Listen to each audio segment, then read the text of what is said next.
Hello friends, welcome to my channel Leena's kitchen Hindi. तो बैसाख माह की अभी चल रहा है बैसाख माह, और बैसाख माह में जो ये कहानी सुनी जाती है वह उसका महत्व सबसे ज़्यादा है। तो आइए हम सुनते हैं बैसाख माह की कहानी।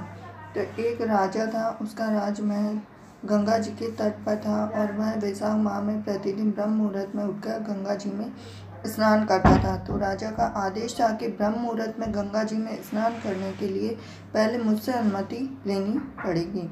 तो राजा के डर से किसी ने भी अनुमति नहीं मांगी, परंतु जब भी वह राजा गंगा जी में स्नान करने जाता तो उन्हें प्रतिदिन शांत जल के स्थान पर हिलता हुआ जल दिखाई देता था। तो राजा को संदेह हो जाता कि निश्चय ही मुझसे पहले कोई प्रतिदिन गंगा जी में स्नान करता है। पता लगाने के लिए राजा ने नदी के तट पर पहरेदार बिठा दिए। नदी के तट पर एक वृक्ष था, उस पर एक बंदरिया रहती थी। वह प्रतिदिन राजा जी के स्नान करने से पहले स्नान करके वृक्ष पर चढ़कर बैठ जाती थी। तो इस प्रकार होते होते पूरा बैसाख माह खत्म होने आ रहा था। तो पहरेदार राजा से पहले नहाने वाले को पकड़ नहीं पाया, परंतु राजा जी ने पहरेदारों को बिठाए रखा। अब इतना होने पर आखिरी दिन राजा के पहरेदार ने देख लिया कि राजा के स्नान करने से पहले बंदरिया पेड़ से उतरकर स्नान करके और वापस पेड़ पर चढ़ जाती है। तो वह तब सिपाहियों ने उस बंदरिया को पकड़ लिया और ले जाकर राजा जी से कहा कि यह आपके स्नान से पहले रोज गंगा जी में स्नान करती है। तो उधर राजा जी ने प्रतिज्ञा कर ली कि जो भी स्त्री मुझसे पूर्व गंगा में स्नान कर रही होगी तो मैं उससे विवाह कर लूँगा, क्योंकि ज्योतिषियों ने उससे कह रखा था कि आपका उत्तराधिकारी उस स्त्री से जन्म लेगा जो आपसे पहले गंगा स्नान करे। तो अब राजा को अपनी प्रतिज्ञा के अनुसार उस बंदरिया से विवाह करना पड़ता है। राजा जब भी बंदरिया के कक्ष में जाता था तो जाने से पहले आंखों पर पट्टी बांध लेता। उधर बैसाख स्नान के पुण्य से हर रात जब भी राजा उसे छूता तो वह सुंदर स्त्री बन जाती थी। तो कुछ समय बाद बंदी के एक गर्भ ठहर जाता है। तो 9 माह पूरे होने पर बंदी ने राजा से पूछा कि शिशु जन्म के समय मुझे क्या करना चाहिए। तब राजा ने महल में एक घंटी लगवा दी और बंदी से कहा, जब तुम्हें दर्द हो तब इसे बजा देना, मैं संपूर्ण प्रबंध कर दूंगा। राजा के अन्य रानियों से कोई संतान नहीं थी, जबकि इधर बंदी के गर्भ ठहर गया। और यह जानकर राजा के अन्य रानियां मन ही मन उसको देखकर ईर्ष्या करने लगी। घंटी बजने लगी तो घंटी लगी देखकर एक रानी ने बंदी से इसका कारण पूछा तो सारी बात बता दी। तो रानी ने उससे कहा कि तू एक बार घंटी बजाकर तो देखे राजा जी आते हैं क्या नहीं। तो बंदी ने घंटी बजा दी और राजा जी दौड़े दौड़े महल में आए और घंटी बजाने का कारण पूछा।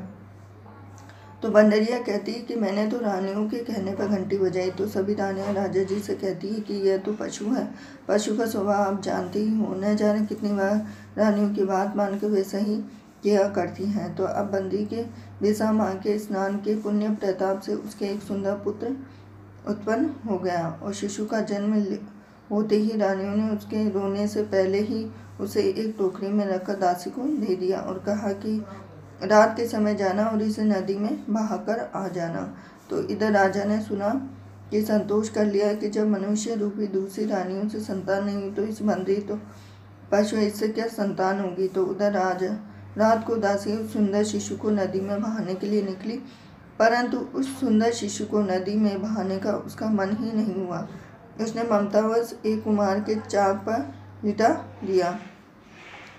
इतना होने पर राजा ने दूसरे दिन जब कुमार और उसकी पत्नी घड़ी बनाने के लिए चाक पर आए तो उन्होंने वहां एक बहुत ही सुंदर शिशु को लेटा हुआ देखा। तो उनकी भी कोई संतान नहीं थी। तो उन दोनों ने उस बच्चे को पालने का सोचा।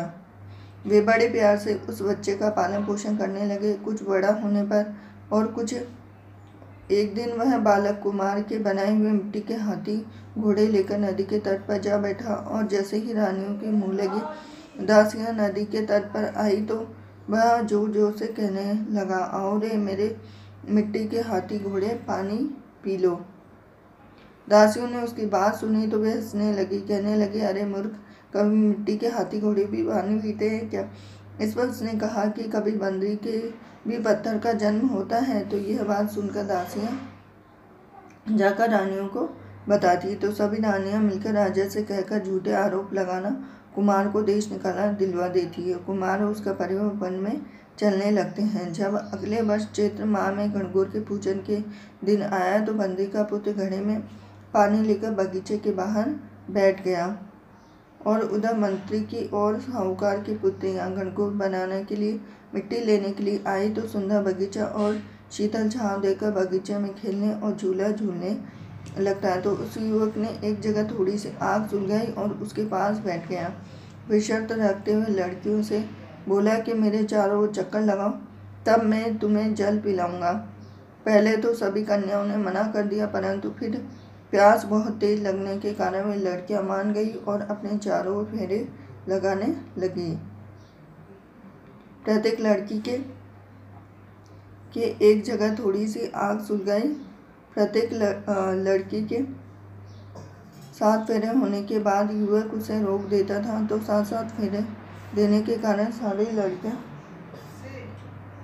लड़कियों का ब्याह उसके साथ हो गया। फिर वे सभी अपने अपने घर चली गई। इधर घटना को 4-6 महीने निकल गए, किसी के भी साह नहीं निकला। कोई नहीं उन्हें पहले ही दिन नहीं आया। सभी लोग कहने लगे कि ऐसा क्यों होता है, कोई देखने नहीं आता और सावा भी नहीं निकलता। उनके सबके माँ बाप को चिंता हो रही थी कि उन लड़कियों में से एक लड़की के घर के पास एक बुढ़िया रहती थी। उस लड़की की माँ के भी उस बुढ़िया से कहा जहाँ लड़कियाँ बातें करने के लिए बैठी होती। बुढ़िया वहाँ गई तो लड़कियाँ बोली, माँ जी आप हमारी बातें सुनने आए हैं वो क्या? तो बुढ़िया बोली, अरे नहीं, एक तुम्हारी बातें करो, मैं तो एक तरफ बैठी रहूँगी, मुझे तुम्हारी बातों से क्या मतलब है। तो बुढ़िया ने सुन लिया और लड़कियों की माताओं को बता दिया। उन लड़कियों के पिता कुमार के घर गए और बोले, हमारी लड़कियां तेरे बेटे के साथ फेरी और इसलिए उनकी शादी तेरे लड़के से ही करनी पड़ेगी। तो कुमार बोला, मेरा बेटा इतनी पत्नियों को कैसे संभालेगा, मैं लड़के से पूछ कर ही बात करूँगी। तो लड़का बोला, आप फिक्र मत करो, मैं सबको संभाल लूँगा, इन सब का ब्याह मेरे साथ करा दो। लड़कियों के पिताओं ने धन दहेज देकर सबको विदा किया। कुछ समय बाद कुमार के लड़के के हर पत्नी से एक पुत्र पैदा हुआ। पुत्र बहुत ही सुंदर हुआ और यह चर्चा चारों तरफ फैल गई। राजा तक बाहर पहुँच गए। राजा ने बुलावा भेजा कि राजा पूरे परिवार से मिलना चाहता है। बंदी के पेट में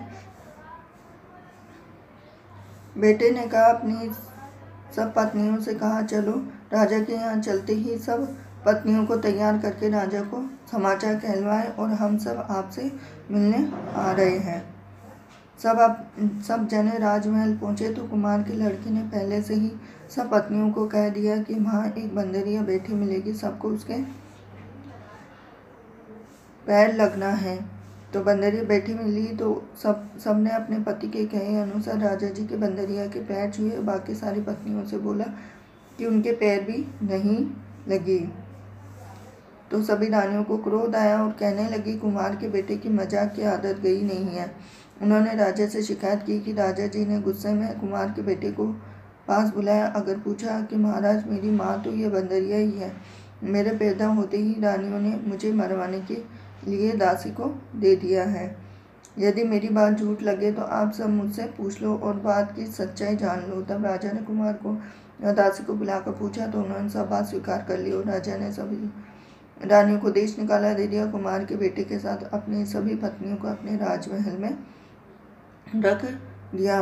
कहानी अधूरी हो तो पूरी हो तो मान कर जो जैसे बंदी राजा जी को उन लड़कियों को बैसाख मास का पुण्य मिला वैसे सबको देना, सबके भंडार भरे रखना, सबको राजपाट देना। बोले हरे कृष्णा।